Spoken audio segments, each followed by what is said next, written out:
شعبہ نے بیان کیا، کہا کہ میں نے محارب بن دثار قاضی سے ملاقات کی۔ وہ گھوڑے پر سوار تھے اور مکان عدالت میں آ رہے تھے جس میں وہ فیصلہ کیا کرتے تھے۔ میں نے ان سے یہی حدیث پوچھی تو انہوں نے مجھ سے بیان کیا۔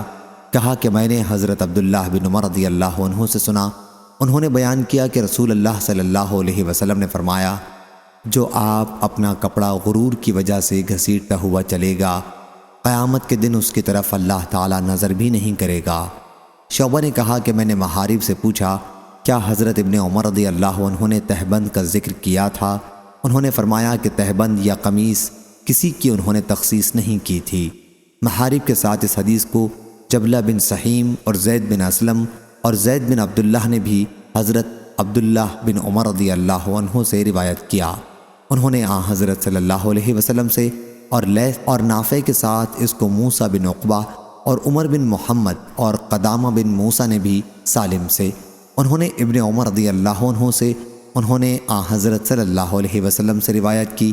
اس میں یوں ہے کہ جو شخص اپنا کپڑا از راہ تکبر لٹکائے۔ صحیح بخاری حدیث نمبر 5791۔